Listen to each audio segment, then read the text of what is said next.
Crysanne and Coryn, thank you so much for being here today. I'm so excited to have you on my podcast. I can't wait to dive in. Can you tell the listeners who you are, what you do, and who you help? Yeah, for sure. Well, we are Coryn and Crysanne. We are podcast hosts for Her Healthy Body, and we are health coaches, about 20 years of combined experience. We help women, mostly Christian women, but we help women really just get into how to build sustainable habits within their lifestyle. We specialize in nutrition with protein, weightlifting, but really just how you can bring this into a lifestyle for yourself, all while keeping God at the center of it. We both come from a background of just trying to do this perfectly and being obsessed with looks. And we really took a step back from that and learned how to put God in the center of this. And it's really changed our lives and the people that we help. And did she mention we're a mother-daughter?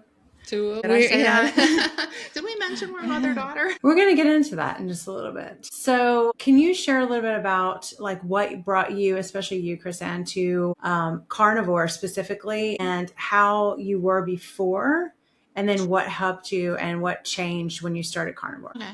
So way back, and I'll shorten this as quick as I can. I, as a teenager, had anorexia. I had an eating disorder, and I quickly learned that I pretty much stopped my bowel from working. So as soon as I was in that kind of phase for like 2 years, and as soon as I woke up from it, like, what am I doing to myself? It was a health journey of just trying to get my gut to start working. Honestly, Christina, I spent decades trying to get my gut to just work.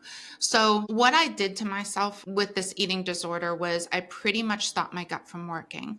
So this is like really personal, but it's twice as long as a normal colon, and it's very slow moving. Once you have an eating disorder, I think you always have an eating disorder. And it was just years of dieting. It was years of chasing health, but it was chasing health in the wrong way. It was always chasing looks and always the next diet, the starving, the next cleanse, you name it. I did it decades. And I went through every doctor that you can possibly find. I was a case study at a hospital.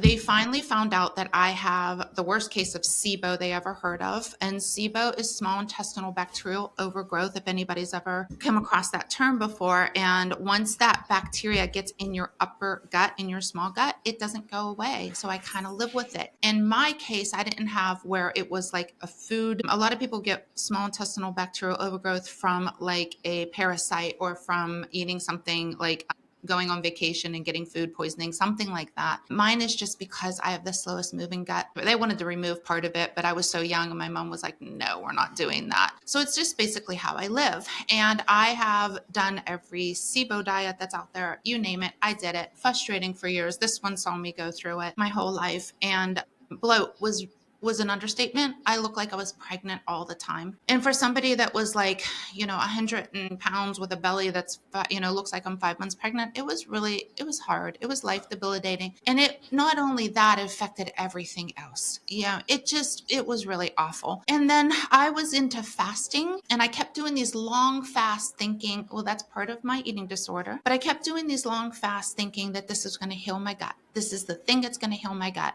And I did a whole long fast and I saw nothing. I just went back to eating the way that I thought was eating right and back to all the symptoms. When I didn't eat, it felt the best. So I ended up really under eating and fasting for a long time. So one day, just to shorten it as quick as I can, one day I was reading a book by a doctor who on fasting, and he said, try the week before you do a long fast to just eat meat. So I was like, that's disgusting. Like, who does that? Like, I'm not going to just eat meat. Like, ew. So I put it off. And I thought, you know what the heck? If it makes the fast work better, let's do it. You've tried everything else at this point. So everything. So I ate the meat. And let me tell you, day one, I was like, that wasn't hard. That was like super easy. Day two, I'm eating racks of ribs and I am celebrating. And I am like, for me, carnivore was like that image of that woman who touched Jesus's hem and was healed instantly because of my gut issues. So I felt it like right away. So for me, it was so easy to stick with because I felt the healing right away. I remember downing a whole half a rack of ribs, and I went and did a workout, and I was like, I can't, because I was starved. Jumping off the walls. And I was teaching the class and I was like, who is this person? Yeah. So carnivore was an instant thing for me. And I know a lot of people, won't have that same reaction that I did, for sure. But I was hooked. And I actually, the week after I started it, I went on a vacation that was an all-inclusive vacation. And I went up to that buffet and filled plates of meat and plates of meat and plates of meat. But I was so undernourished for so long that it just felt so good to do. And I never had stomach bloat. Like, I was in a bikini and I'm like, look at this, guys. I just had 4 burgers and my stomach is flat. Like, what the heck? So that was in 2020. Yeah. It was right before the pandemic. Yeah. So you've been doing carnivore for what, 6 years? 6 years. Almost 6 years. This March, it'll be 6 years. I love it. It seems like you had a very difficult relationship with food and your body for years and years and years. And then you went through so many other struggles, and carnivore was kind of like an accident. You didn't like do it on purpose. And I never you just heard of it before. right. And you just happened to experience the most calm in your body and the most healing in just a few days. So it seems like your body really took hold of carnivore. Now, for other carnivores, it can be a bit of a tricky situation. So I'm curious, do you even talk about carnivore in your coaching? And if you do, how do you help women through that? Because not everybody has like the magical flat stomach and Right. magic, feeling in their body right away. Let me tell you, that was instant. But 6 months later, I quit for a little while So I understand somebody starting. It's not like I had that because my gut was so bad, but there are other struggles. There was the dehydration that I didn't like, that I had to overcome. So there's a lot of things that I had to research and figure out, like, oh, I better add a lot more salt to this. There was a lot of things like that I had to, as I was going on, I was figuring out. Not eating enough fat. So the whole reason I stopped after 6 months was I was eating so lean. Coming from a trainer background, I'm used to the plain chicken breast, plain meats. Right, exactly. And I just kept with that. I just did a little bit more of it. So fat wasn't something that I added or anything. So after 6 months, I didn't really feel that good. And I was like, maybe something wrong. And then I should not have listened to Paul Saladino. I love him. He's great. I read his book. He was carnivore, and then he switched because of his thyroid. I have hypothyroidism. I thought, oh my gosh, I'm doing this wrong. Gluconeogenesis is killing me. If people don't know what that is, that's your body's way of converting protein into carbohydrates when it needs it, because your body does need some carbohydrates, but your body can make it. So that's what gluconeogenesis is. But it was that was stressful on the body, and I had so many stress issues, that's for sure. But regardless, I went to the eating the fruits with the meats and all that stuff. Do you know, Christina, I gained 20 pounds in a month? I was like, what is going on? Because I added sugar with the meat. And I was like, this is wrong. I went to my doctor, got blood work, and he's like, go back to the carnivore diet. What are you doing? Like, my blood work was bad. Like, it was a lot of cortisol. It was a lot of stress. He's like, your adrenals are bad. Like, go back to the carnivore diet. You were doing good. That's when I met Dr. Elizabeth Bright. I wanted to go back to the carnivore diet, and I wanted to do it like where it was going to heal my body, even though I felt fantastic just eating meat, fattier meats. I wanted to do this right. And under her care, I learned so much. She was awesome. She really was. I have to give her a ton of credit. And I have it's been how many years? And I still tell her to this day, like, yeah, I didn't sleep too good. I better go eat some butter. I think I'll sleep better. Like, from what but in the carnivore world, honestly, there's so much information and there's so many perspectives, and everyone has a different perspective on it. And what I've learned in 6 years, honestly, by doing this, you have to do what you can do. And that's where I resign. And in our training, in our coaching that we do, I don't really work with women who need a carnivore diet, I'm trying to prevent them from having to do a carnivore diet. Like, I'm trying to get them before I destroyed myself and my health. I'm trying to get them to a place of not abusing their bodies, a place of being comfortable and eating real food. I'm before carnivore. However, if somebody does come to us that has a lot of issues, a lot of inflammation in their body, and I can see, yeah, this carnivore diet is going to be something that's going to benefit you. Yeah, we see this within some of the people that we know that we're close with, that we would love to say, go on the carnivore diet. But the people that are closest to you are usually the people that don't listen to you. But it's just really a lot of those people is oh my goodness, this would be so beneficial for you.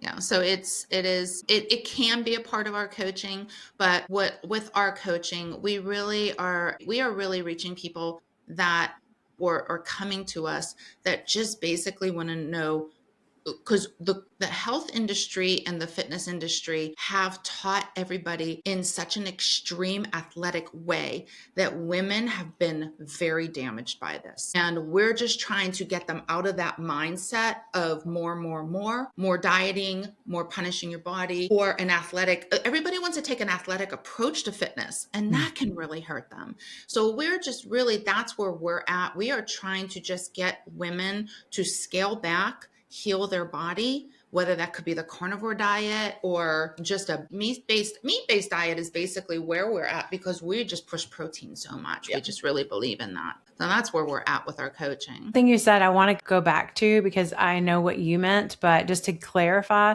so the body needs glucose and not necessarily carbs. I think when you were talking about gluconeogenesis, you said carbs, but I think you meant glucose, because the body does need, yeah.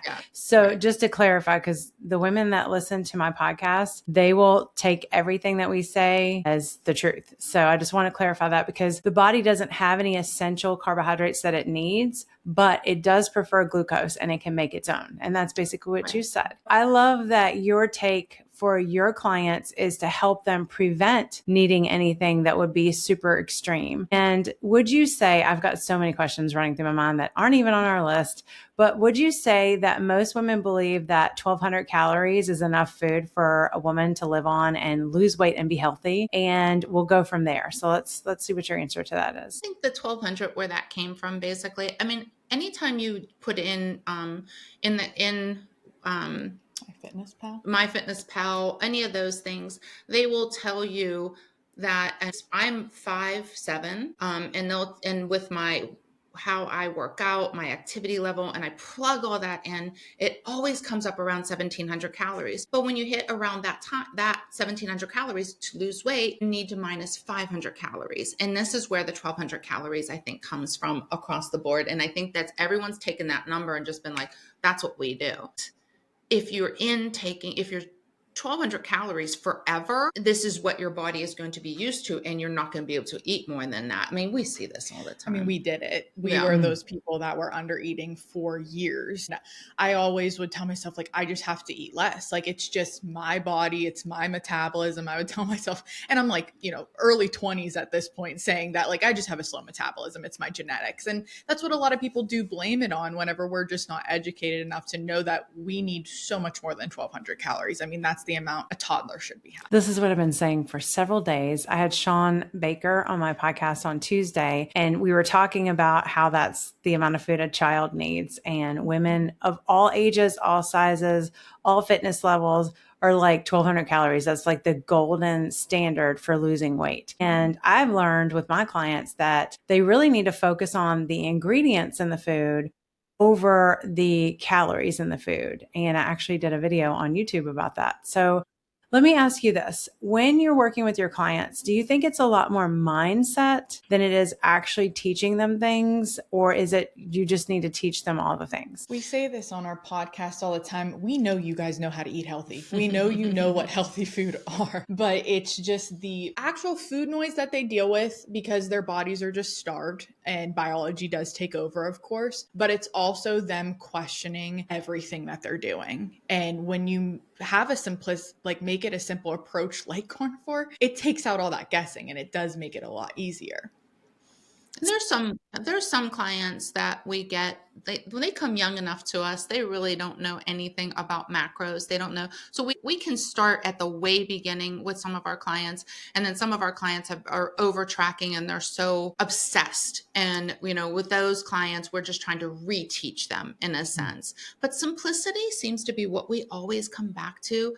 And I think most women think this needs to be hard. And, it just doesn't need to be that hard. I mean, personally, if somebody 10 years ago told me just remove the fiber, because honestly, Christina, that is the only thing I needed to do was remove all the fiber because of my gut. So simple. But it was just, everyone made it so complicated. And that's what we're just trying to get people. Our lives are complicated enough. We have so much stress day in and day out, and we're just adding so much more stress that we don't need to.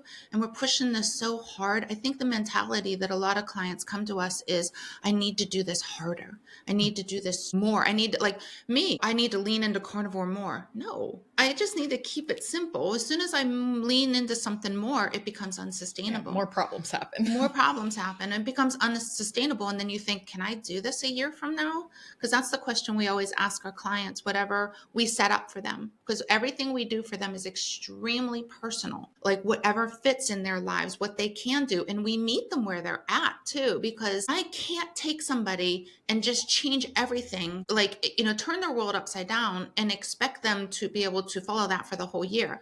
We pick one thing. The first call that we have, we pick one thing that we know is going to have a major impact, but something so simple. And that's what we hone in on for that week. And we make sure that's what they're doing. And we check in with them and they're like, can you keep that up? If they can't keep that one thing up, then we switch to something up that they can. So we're just working with them is what our goal is, to make it easy. Okay. So I have so many things that came up while you were talking. So the first thing it's like 4 things. So the first thing is food noise. Do you think, I'm going to present all 4 things just because I will forget. So do you think that the food noise is related to the lack of enough essential fat in their diet, learning how they have done things all their lives and how programmed we've been, if you can remember all this?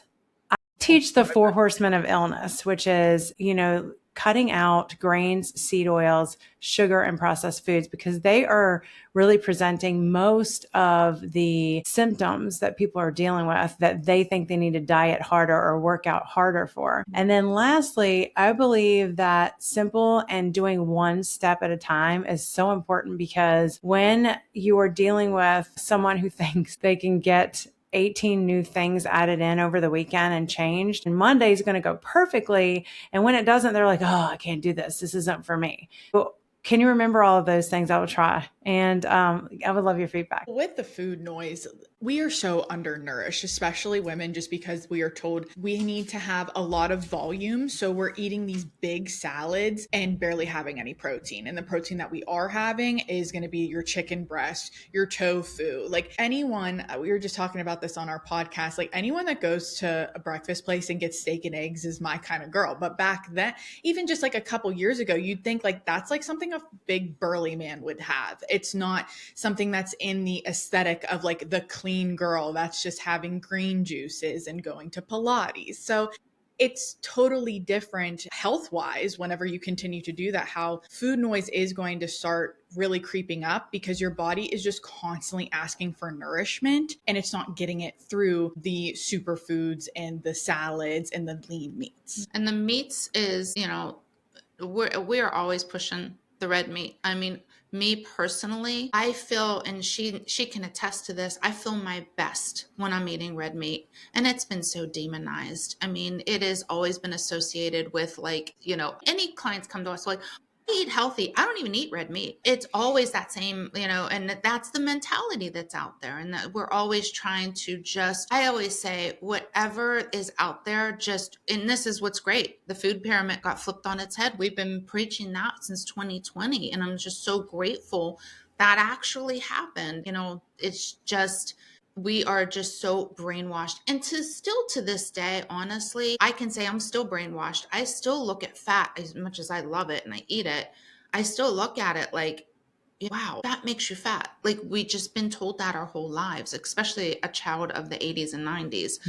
that, fat will make you fat. No, fat will nourish you. It will, and I know we can overdo everything. I mean, I personally couldn't eat a stick of butter a day. It's just, you know what I mean? I don't like to take the carnivore advice from people and just make it golden. And that's what I do. You have to find what works for you. And that's where coaching comes in, just helping people find what works for them. Because honestly, I need a coach. She needs a coach. Like, we coach each other. We help each other. Cause I'll say something on the lines of, why didn't I feel good about it? Why didn't I do this? And she's like, Mom, don't you remember you had this? And I'm like, yeah. Like, I don't see it myself. I see it in my clients. I don't see it in myself. You need those extra set of eyes. It helps so much. Yeah. So just to touch back on it. So I made some notes. So food noise is, I believe, related to eating light and not eating fat, like you said. And I don't think that sticks of butter are important. I think that just having a healthy fat intake of saturated fat and, things like tallow, butter, ghee, they're all good. And we've been told to avoid them like the plague. And cholesterol is not bad for us. It's what our body needs to actually do its job. And so I also wrote down the 4 horsemen of illness. Do you find that telling women to lessen their fiber and lessen their vegetables and really take a step back from that just to see how they would feel? Do you try that with your clients? Not yet. I would say that that's not, like, when you say the 4 horsemen, pretty much you were talking about, I'm sorry, just repeat the 4 horsemen. You were talking about seed oils, grain, sugar, processed so food. there you go, the processed food. Well, if you get rid of the processed food, you should get rid of the seed oils, basically, unless you're cooking straight with Crisco or vegetable oil. That's definitely we do teach that. We do teach to get rid of seed oils. Processed food is probably the first step that we take with them. Grains and sugar will depend. Of course, we're always on the lines of, we know that'll cause some inflammation. We know that that's highly addicting. But the first thing that we do is the processed food.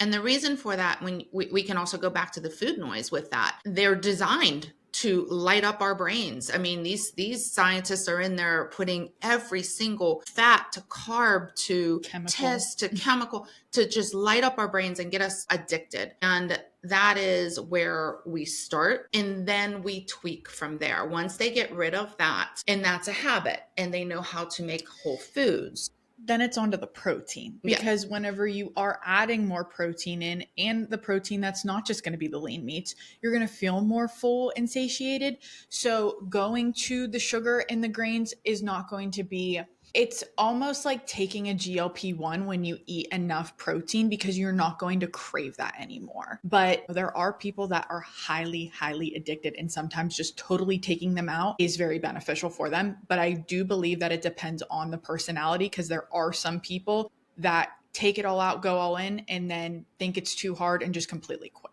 So baby steps. Yeah, I think baby steps are always good.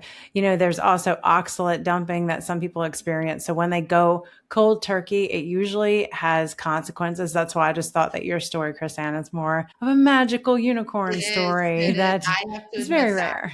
Yeah. The oxalate dumping, I had never, not once, felt one symptom of that. I don't know why, because I was eating I think it's just you've gone through hell and back with everything else that God was just like, we'll give you this one. Yeah, that is, I always attest that, okay, when I do something, like if it's not producing fruit, as far as I see good that comes from this. Like when I did this carnivore diet, I saw inflammation leave my body. I felt it. I saw mental clarity. I saw energy. That has to be probably my number one thing. I was supposed to be chilling out because I was a fitness instructor and I killed my adrenals with overworking out. And I mean, I was sleeping 2 hours a night. With an A-type personality. Yeah. So. But when I switched over to the carnivore diet, I just had so much energy. I was doing work. I was, like she said, I was bebopping around like crazy. I had so much energy. So yeah, carnivore diet was kind of magical for me right from the beginning. And I just knew, like I said, I felt like I touched Jesus's hem and got healed. And I knew from that point on that I would do the carnivore diet. Will I do it for the rest of my life is the question. I don't have a hard time with it. I look forward to every single meal, and I am boring, very boring. I don't need fancy meals. Give me a steak, give me some burger patties. But that being said, I'm not dogmatic with it either. If I can have something that's not going to hurt me, my stomach, because it really what it is with me, it's fiber. Because of SIBO, because of my stomach issues, it's fiber that kills me. So if I stay away from that, and then I stay away from the sugar just because I know the addiction and I know the inflammation and I know I have bad gut bacteria and that is something I don't want to feed for sure. Yeah, it is magical for me. I'm not a typical person that went through like bad carnivore times. I can't say that I did. Other than I didn't eat enough fat and that just didn't serve me. But other than that, it's been a lot of, I feel like a little bit like Kelly Hogan, just eat meat. I love her style. But I mean, she's coaching now, so she does see that it's not just like that for everybody. And you do have to find what works for you. Yeah, it's so true. When you said so many things, but when you said that you mostly eat meat, do you find that your conditions that you were dealing with are pretty much in remission and they only come back if you have something or you taste something, then you have an issue? Is it overall kind of like calmed down now? This is weird. But working with Dr. Elizabeth Bright, we did talk a little bit about like the vegetables that aren't as harmful, So she was like, maybe try some green beans or maybe try, if you want zucchini, if you want to add something back in that isn't like going to be super high in fiber and maybe give your answer. And I did. And I was telling her, I'm like, I got tennis elbow. What's going on? I can't move my arm. I forgot about Yeah. that. I mean, I would get aches and pains, not in my gut as much as I would in my joints. And I was like, as soon as I stopped the vegetables, I was like, joint pain's gone. Isn't that something? That's telling me something, right? Not just my gut. So yeah, I wanted to. I was putting little pieces of lettuce on my burger and I was like, and then I just didn't feel good. I felt it in my body right away and I couldn't believe it. So I don't know if it's a little bit of, I've been away from it so long and I just need to introduce it, but the joint pain, I would say that would be stomach pain, but the joint pain was very telling. Yeah, very telling. So my body's happy with carnivore. It just really is. Yeah. I agree with Mostly, you. and I said mostly carnivore. It's pretty much carnivore. I really don't go off of the diet. I have seafood. Beef and seafood are my two staples. I love those too. And if I can get pastured pork, I do, but it's very expensive. So I try not to, I don't make it a staple, but it's like, every now and then I do that. But meat, and I'd love to do eggs, but I can only do the yolks. Whites, I can do one egg white. That's about it. If I do two egg whites, I'm in pain. I'm like, one egg white, that's it. So it's just after 6 years, these are the things you learn. And it's, you just find what works for you and stick with it. Yeah. So I'm coming up on my 3-year anniversary in March. Actually in April. Sorry, I keep saying March. March is when I started the research. So I am doing the lion diet right now. And some people in the group are doing the sea lion diet, which is like sardines mostly, which they have a high histamine. So I stay away from them. And then salmon. So I'm just doing burger patties and tallow and salt right now and water. That's it. And it is so easy and just so like non-stressful to me. I like literally just eat some burger patties throughout the day, throw some salt on them, throw a little bit of tallow in there to add the fat and then move on. So it's amazing. I think I'm going to do it for the entire year because I just want to go deeper in the healing and keep my life super simple. I have no coffee, no egg yolks, no butter. Yeah. When you said the sea lion diet, I was like, oh, I could do coffee lion diet.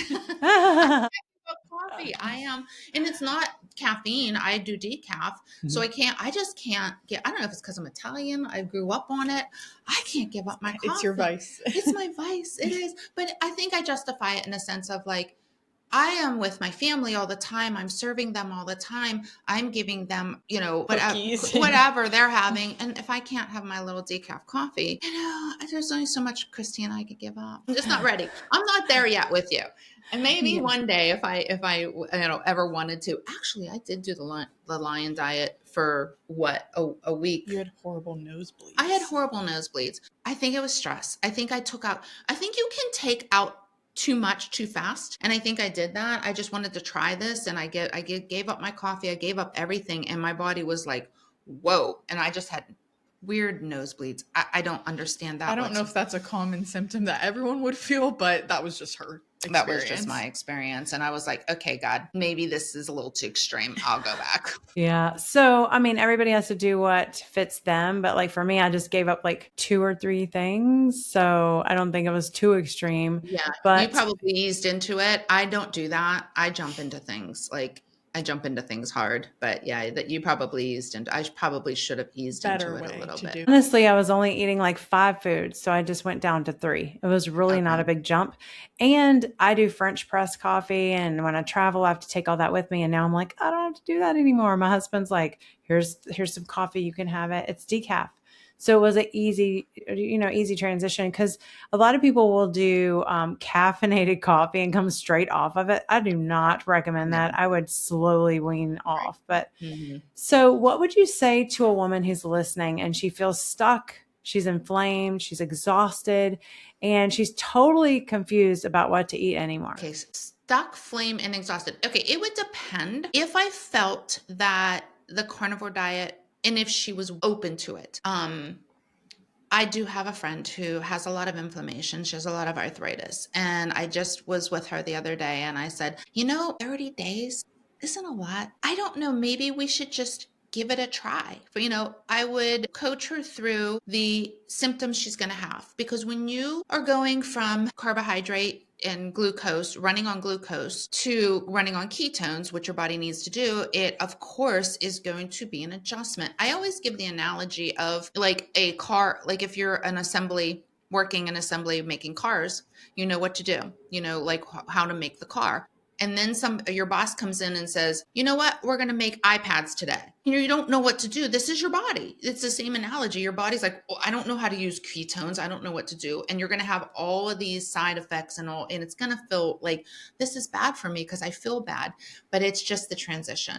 I would say give it 30 days minimum. And let me walk you through the symptoms and tell you how to get through each symptom and what's going on. Because I think if you understand what is actually physically going on in your body when it's switching over to using ketones from glucose, you're able to like get through it and not think that this is a horrible diet for me, because I think that's what people think. They just feel crappy and they're like, this wasn't for me. So, but if they were not open to the carnivore diet and they wanted, did you say weight loss? They wanted just to feel better. We just get rid of the processed food and start nourishing them. Eat more protein, and the carbs that they were to have, at least take away the grains, try to get away from the sugar as much as possible.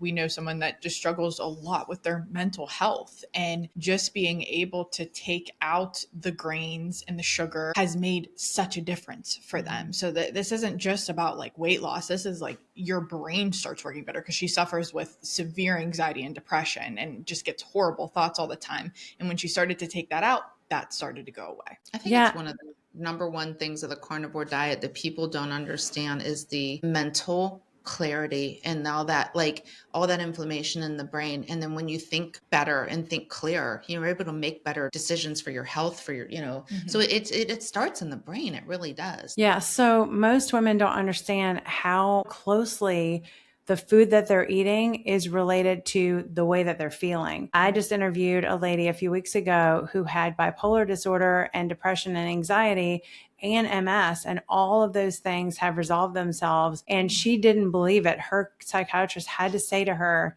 I think we need to wean you off your meds. And she was like, no, we can't do that. And he was like, I see the light in the back of your eye. I can see you're talking about the future. You've never done that before. So she's like, but my crazy, and we don't want to do this. And she finally got to where it was like every other month she saw him, and then it was every 2 months, and then it was every 6 months. And then she was like, okay, doc, I got your number. I think we're good. And she's created a coaching business. She was a therapist, and she could not talk to her clients or her patients about eating carnivore and changing their diet because it was against the rules. So she had to let go of the letters behind her name, and she had to become a coach and created this amazing system that she does with her clients. And it's just so interesting to hear someone say something that has changed so much that they aren't dealing with it anymore. And we're told that these things are permanent and they're a part of our life. And so I just want women to hear you say that, when you decided to just accidentally find carnivore and then eat that way, you could see that there was a difference.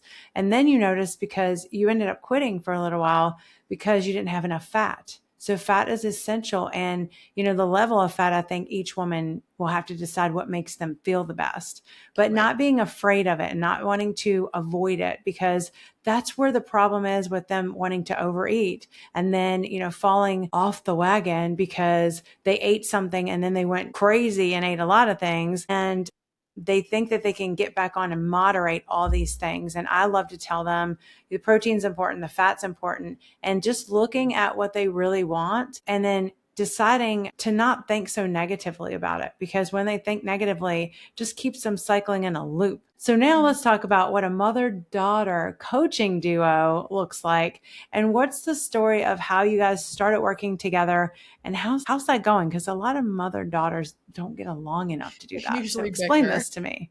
I feel like we are a little bit of an anomaly when it comes to a mother-daughter relationship. Of course, like when I was younger, I looked up to her so much because she was big in the fitness industry, just being a trainer, being really well known. And I just looked at her as this like disciplined, strong, outgoing person. And I was just like, I mean, what better than to try to be like your mom? So that's really who I looked up to. And that's what I remember after I was an athlete, like whenever I was younger, and she introduced me to the gym after I didn't make, like 2 teams. And I was really upset. And she was just like, I'm getting you confident and we're going to the gym. And I fell in love with it. I got into bodybuilding competitions, and my first competition took first place. And it was just like the confidence that I really needed to like realize like I can pretty much do whatever I set my mind to. And from that point on, I fell in love with fitness, and her and I just organically started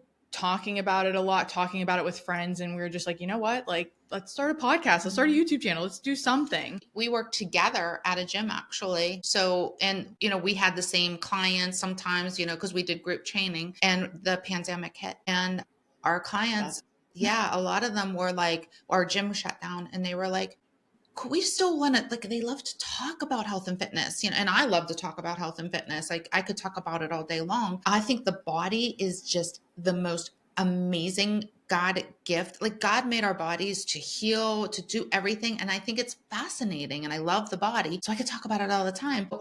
We were doing workouts online. So we decided to educate online, and we did our first, it was called Strong Bond. We did our first a long time ago YouTube channel, and that was fun. And she went to school for a lot of these things, like with like just marketing communications was my major. Yes. So I learned a lot just on like the social media side and things like that. And she's so good tech wise and everything. She is so good. So I'm very blessed to have that. And, so we balance each other out. Our personality, like we are very similar, but our personalities are very different in the way of like, she's very type A and I'm a little bit more lax. So it's just really learning how to balance that out within each other. And she takes on certain roles within the business of, I have a almost 2-year-old. I can't believe I'm saying that. Almost 2-year-old daughter. So I'm pretty busy with her and I can't get on calls all the time. She's the one talking to a lot of our clients, and I'm the one doing a lot of the behind the scenes, creating their workouts and doing stuff like that. So it's been fun. Yeah, it is. It is. And she keeps me young. I love it. I'm with her all the time. I mean, she says things like, I said something like, oh, chat said this, and it was like some good news. And she texts back, period, chat. And I'm like, period. You don't know what period means. I'm like, it means did she get her good? What does she, and I'm like, Coryn, what does that mean? It's always something like that. Or somebody, what's cringy mean? Cringy is just like, I don't know. Don't do that. Yeah. Oh no, that's cringy. Yeah. Okay, I thought it was somebody was like. There's crunchy, and I'm still. That was crunchy. It was crunchy. She said somebody would, because crunchy means like you're just extremely clean, and scrunchy is like you're a little bit more balanced with it. Because I told her, I was just like, I'm that person that at breakfast I'll get steak and eggs, but like I enjoy a margarita on the weekends type of thing. Well, so she says someone's crunchy. I went, I think they're kind of good looking. I don't know what you're talking about. It's a different lingo.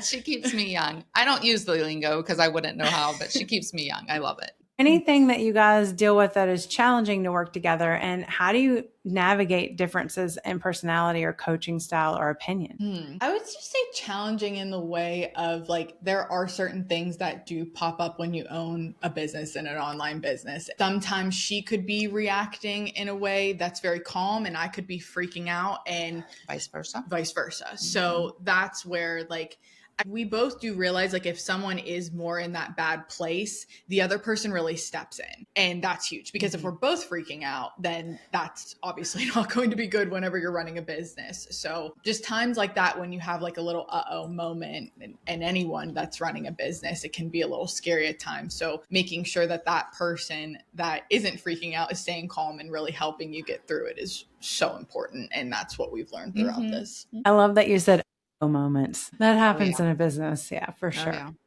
So you've talked about moving away from perfection and putting God at the center of your health journeys. So what did that shift look like, and what kind of change in a practical way, like day to day, happened? Well, it went from we were living up to the world standards of what health and fitness looked like. And we were trying, this one here, this is like the best blessing that happened when we were actually putting God in the center of it. She was on social media, and when we first started, it was all about social media, and this is how we're going to grow, is social media. So this one was morning, noon, night. I'm watching her just on her phone, not engaging in life. It was taking over her life, and it was actually scary. We were using Sophia to promote videos. It just got to the point of like, when you are in the social media world, you do realize that you kind of have to like show everything in order to grow, in order for people to get to know you in that way. And unfortunately with social media, the shelf life is like 24 hours. So you make a post, lasts for 24 hours, then it's not going to be pushed out to anyone, on to the next. And my life started to feel like, just the commentators in like the games that you watch, and you just hear them always just like going through that. That's how I felt my life was. So motherhood changed my perspective so much, because I was just like, I don't want my daughter to see me just on my head in my phone all the time. I want her to have a present mom. I want her to have someone that is always going to play with her whenever she asks. And so that's whenever I completely was just like, this is no more, and I need help to get out of this. And that's really whenever we did go to God for this, because I was like, this is in your hands. Like, I can't do this by myself. I'm so addicted to my phone. I'm on my phone for 5 to 7 hours. Take that want away from me. And he helped me so much just get through that. And you were the one that really, like, we both have been Christian. I grew up Catholic, went to CCD, did all that, like grew up my whole life, but I didn't feel like I was necessarily like practicing it until you went through something. Yeah. So this is actually just pretty recent. I grew up very Catholic, and I grew up as a Christian, but I wasn't really walking in that way too much. It was like part God, part world. I was on the fence. If you ever heard somebody on the fence, I always knew I should obey God, be under his umbrella.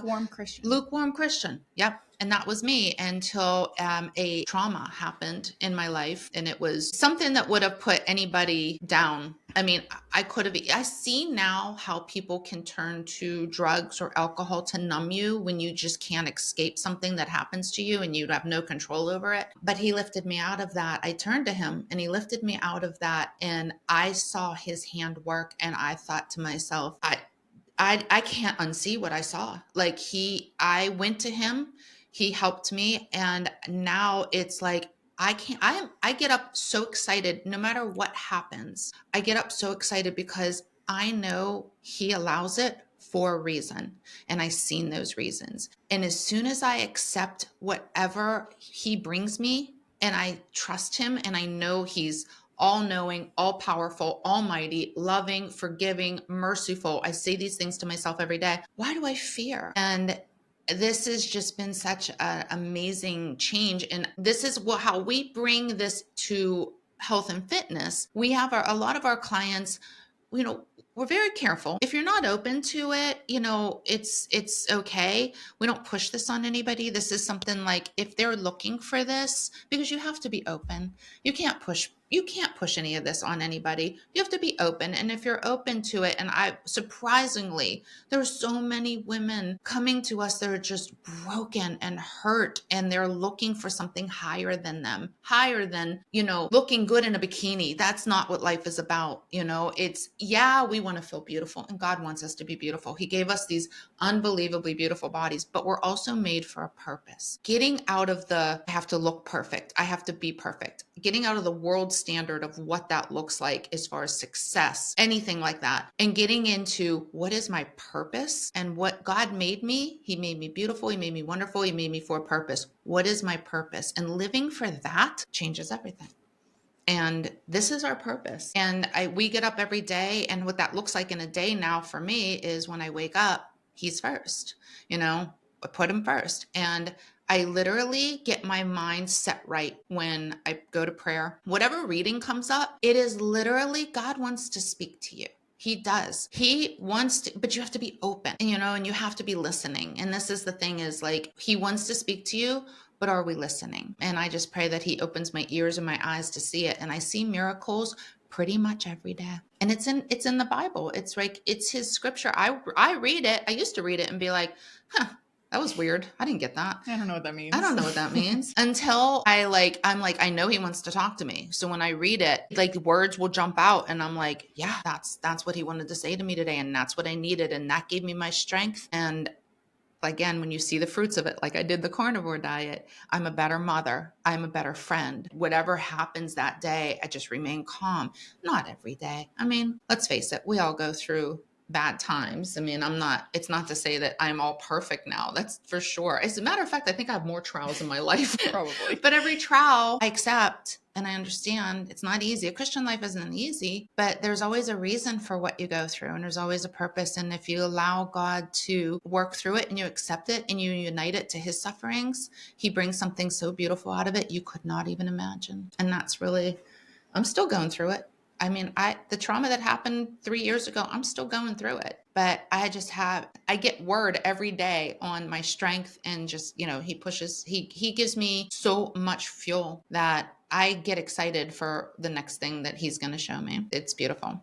But you have to surrender. Yes, you have to hear. You have to be open to hear Him. And then you have to be willing to accept His gift and the grace that He gives, because we are always going to go through trials, but it's how our mindset is around it and being willing to do that for Him and with Him. So that is amazing. Now, if a busy woman wants to get consistent without going to extremes, what are your top 3 anchors that you recommend in nutrition, movement, and mindset? Nutrition, I would say protein for sure. With movement, walking, and if I could add strength training to that, I know a lot of women are very intimidated with it. Walking is so important to just move your body at all times, but if you can add some strength training in there, what a big difference that makes. And we're not just looking at this as like body composition and looks, we're looking this as whenever we get older and whenever we want to be on the ground with our grandkids and we have an issue trying to get back up off the floor. I mean, I see it with people that are in their 60s now, and it's hard to see that because they just never focused on building a stronger body. Mindset, when you do put God at the center of this, it becomes so much more peaceful. It doesn't feel like that punishment that you have to punish yourself into getting the body that you want. This becomes easy and it becomes a lifestyle where you enjoy doing this. You wake up every day and you're like, I have built this discipline and habits within myself that this just becomes a part of me now. It's not my entire life because we messed up and did that. We made it our entire life for a very long time and it left us feeling very empty. Yeah. So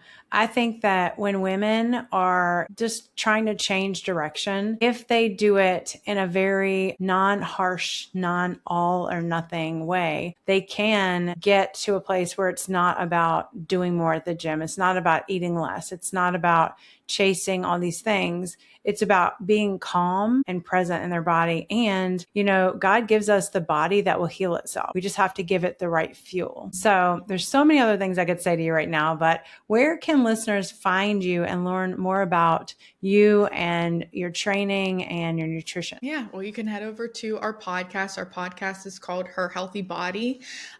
We also have a website where you can book a call for coaching under Her Weight Loss Coaching, but that's at herhealthybody.co. And you can find us on Instagram at Her Healthy Body as well. Awesome. You guys, this has been so amazing. I really appreciate you coming on the podcast today and just sharing your knowledge, your experience, and your expertise. I really appreciate it. And I know it's going to help my listeners to just go a level deeper in their journey for health and wellness and spiritual growth. So thank you. You're Thank you welcome. for Thank you having for us. having us.